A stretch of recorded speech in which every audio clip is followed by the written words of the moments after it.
Hello, my most beautiful of watchers, and welcome back to Lost in Adaptation. Today we're going to see if the odds were in the favour of the filmmakers who decided to turn the Hunger Games into a motion picture.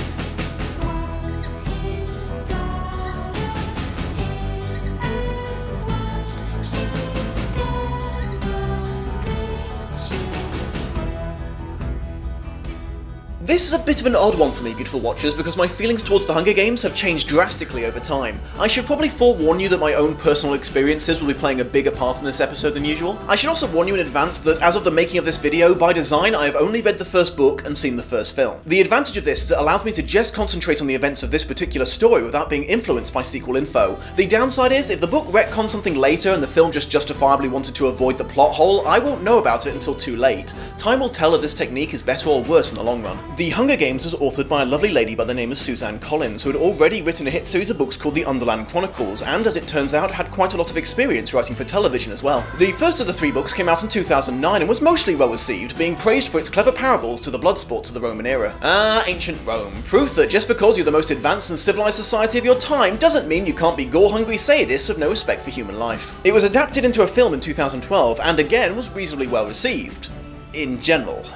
Not by me. Which leads us conveniently to my thoughts on them as individuals. As I saw the film first for once, I'll start with that. I have to confess, when I first saw this in the cinema, I hated it. A lot. My first issue was I was one of the many people left thinking, so that was pretty much just Battle Royale but with white people. Joy. Also, when someone asked me later if the film had any good fight scenes in it, I had to tell them that I had no idea because I couldn't fucking see any of them. I wasn't a fan of the handheld camera craze to start with, and the Hunger Games took it to a whole new level. It wasn't just handheld, it was suspended from a bungee cord where the cameraman jumped up and down on a bouncy castle. To this day, the directorial choices still bother me, but I've since decided to let the Battle Royale connection slide. It's not actually that similar aside from the initial concept of children being forced to fight to the death, and let's face it, that's far too entertaining a concept not to revisit.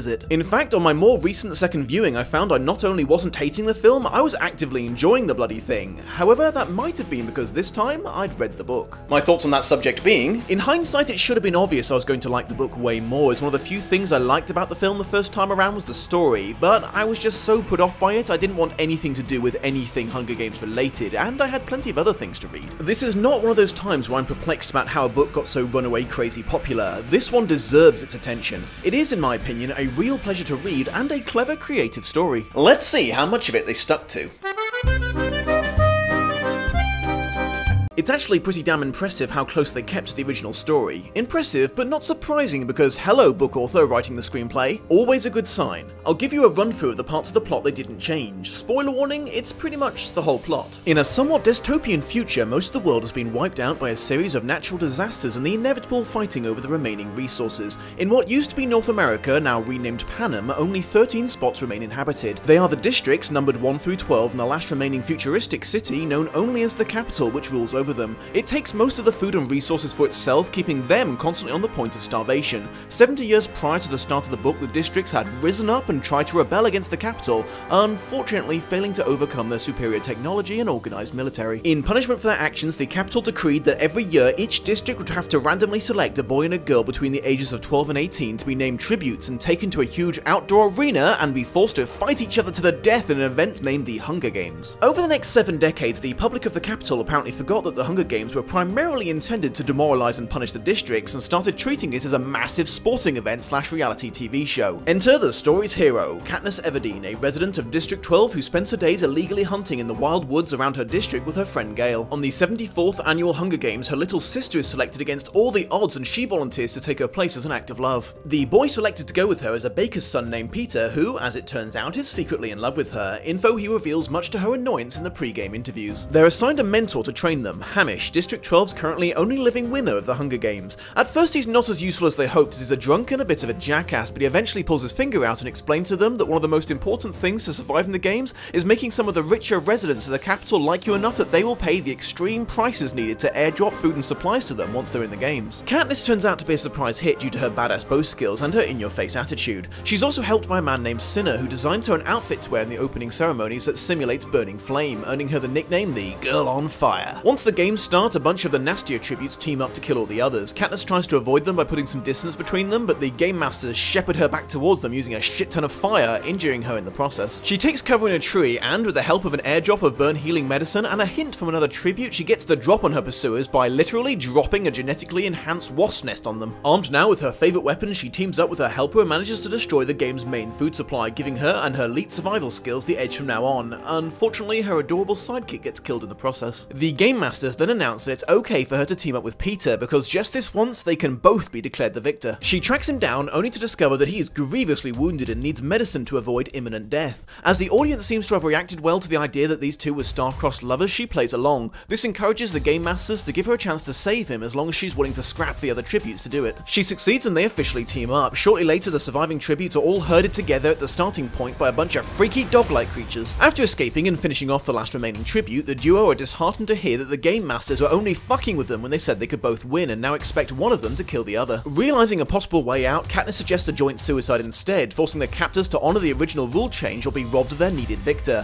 While this does save both their lives, Katniss finds out later that her defiance has royally pissed off the president of the capital, and she now has to spend the rest of her time there pretending to be a love-struck moron girl to appease the public and convince the bigwig she's not a threat. And if all of that wasn't enough, there's also a ton of other book features the film included. The existence of career tributes, young men and women from Districts 1 and 2 who train for the games and volunteer, hoping to earn the lifetime supply of food and luxuries that are the reward for winning. The silent solidarity of District 12 in support of Katniss's sacrifice. Peter's brief team-up with the careers to try to lead them off her trail. The bed of flowers Katniss makes for Rue after she's killed. And with some notable exceptions I'll come back to later, pretty much every major and minor character was damn near identical to their book predecessor. Cinna, the clothing designer with his oddly subdued attire for the capital, his haircut, his gold eyeliner, and the Bondi forms of Katniss. Rue, her extremely nimble climbing ability, and her affinity with mockingjays. Effie Trinket, the capital's representative in District 12. I like how the film captured the way she spends 100% of her day off in the land of sunshine and rainbows. What's interesting is that Katniss ends up liking her just a little bit towards the end despite this, because she realizes she really does mean well, despite her complete disconnection to the harsh reality she's a part of. Caesar and his show are also almost exactly the same. I feel they did a good job of recreating the way he tried to help the tributes by making them look good on stage. I'm a little embarrassed to admit this now, but Jennifer Lawrence was actually one of the reasons I didn't like this movie at first. This was the first thing I'd ever seen her in, and I just couldn't believe how poor a performance she was delivering. Every damn scene she was just blank-faced and stoic. It really started to annoy me by the end. I just wanted to slap her right in her emotionless face. Damn her and her dull monotone drone. Emote, girl, emote, damn you! You're in the fucking movie, not watching it! What really perplexed me is when I saw her in some of the other films she'd been in, and I realized she can act. She can act really well. What the hell was going on in Hunger Games then? Was she just really nervous? Was she trying to intentionally tank the movie? Then I read the book.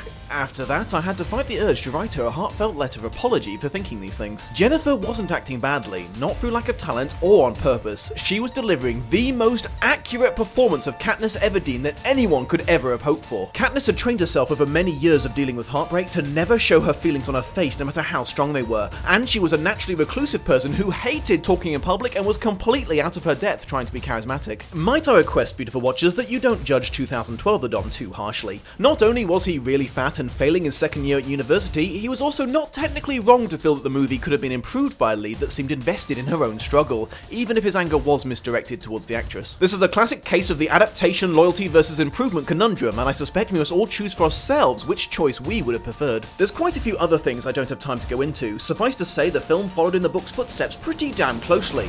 However, if there's anything I've learned doing this show, it's that there's always going to be plenty of stuff to talk about in... First off, the book is told entirely from Katniss's perspective, so anything you saw in the film that she wasn't a part of is added in. Most of them took the form of either the commentator's input or the meetings between the Game Master and the President, where they discuss the need for the games to have a victor so the districts have just a little hope, but not one that's too popular so they don't end up with someone to rally behind. However, if you're paying attention to the subtext, it becomes obvious that these things were going on in the book even if Katniss wasn't witnessing them, so I guess it's harmless enough that it's in the film. With just a tiny amount of satisfaction, I did notice there were one or two things that annoyed me about about the film that could not be protected by the shield of loyalty to the book because it was done better there, an example of which being the insane level of control the game masters seem to have on the environment around the games. In the film, they could instantly project things wherever and whenever they wanted and could make fireballs and monsters appear out of thin frickin' air. I know they don't really go into too much detail about the exact technological abilities of the capital, but I felt that was really pushing it. In the book, everything's explained a lot better, the images in the sky being projected onto a screen held by one of the hovercraft, the fireballs were coming from hidden launchers dotted around the trees, and the horrific dog creatures were genetically altered monstrosities created in a lab.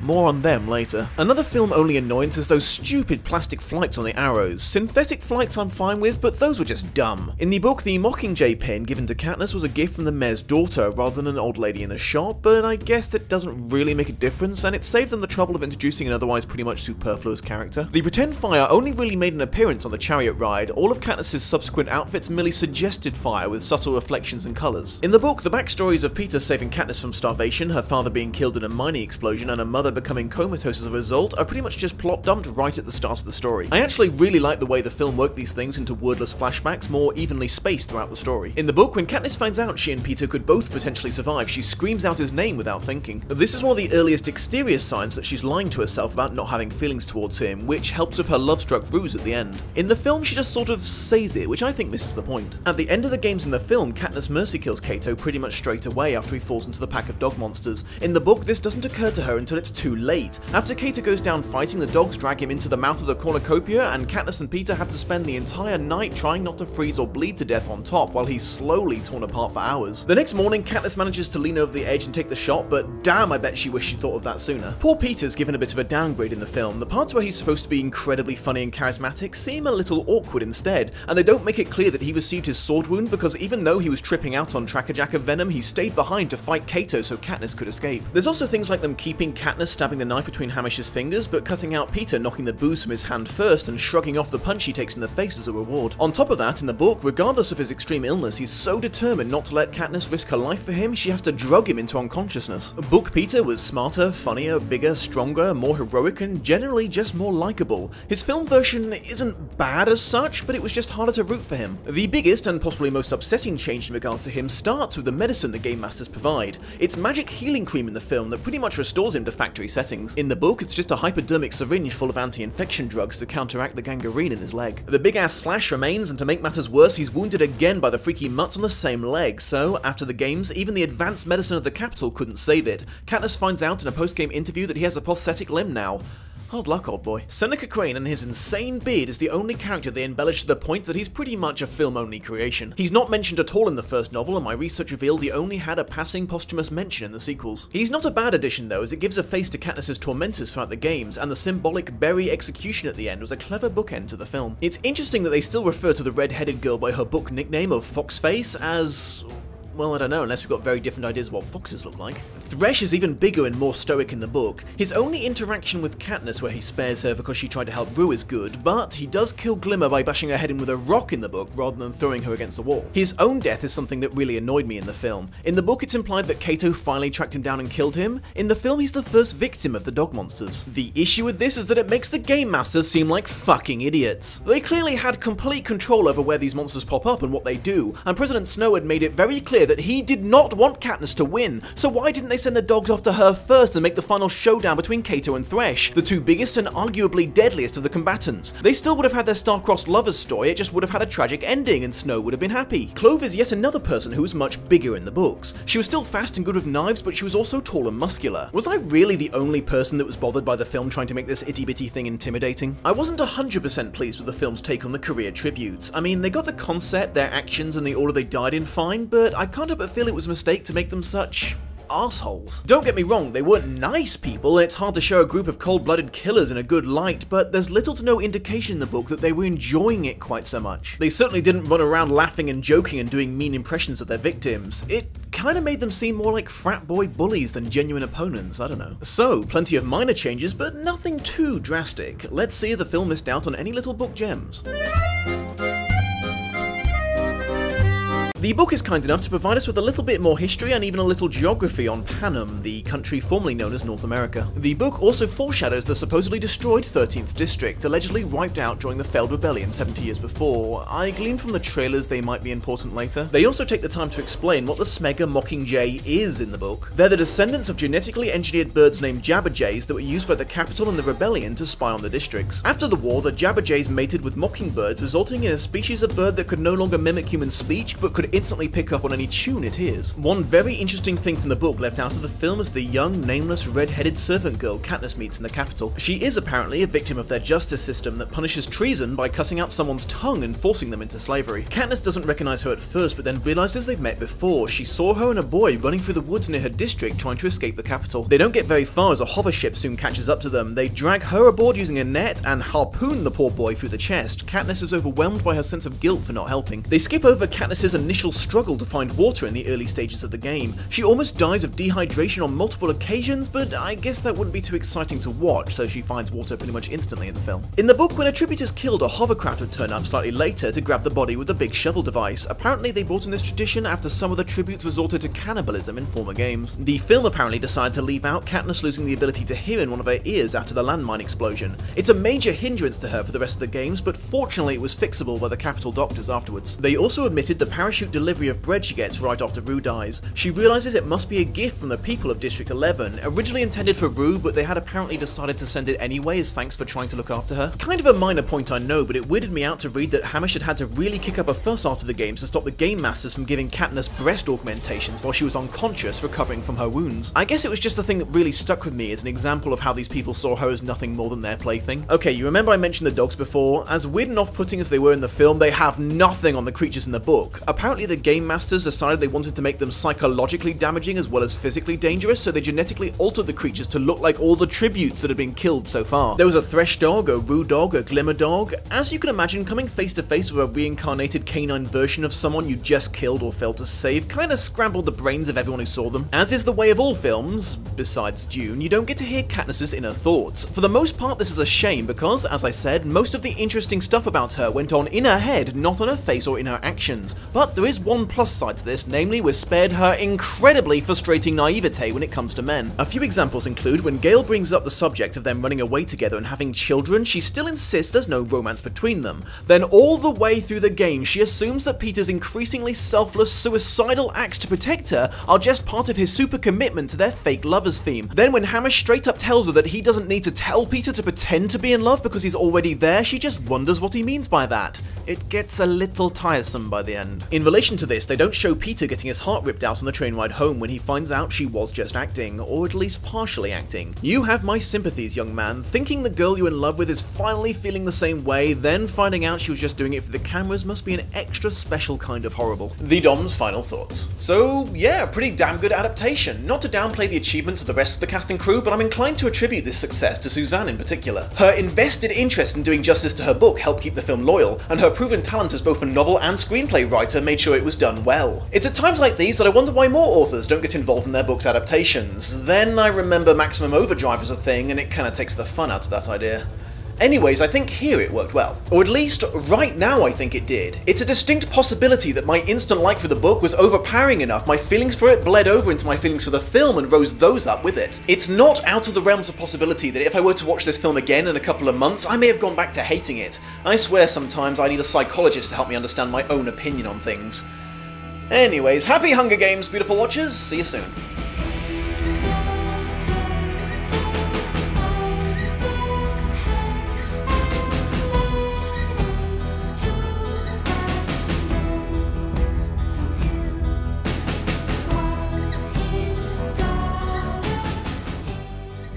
Life is really hard, so I have to hunt illegally out in the dangerous woods. Oh no, I've been picked to be in the Hunger Games. Being in the Hunger Games sucks. I just killed a child. Hello, beautiful watchers. Become a Patreon supporter to earn Lost in Adaptation related rewards. Please like and share this video. Subscribe if you enjoyed it. Or don't. I'm on fire.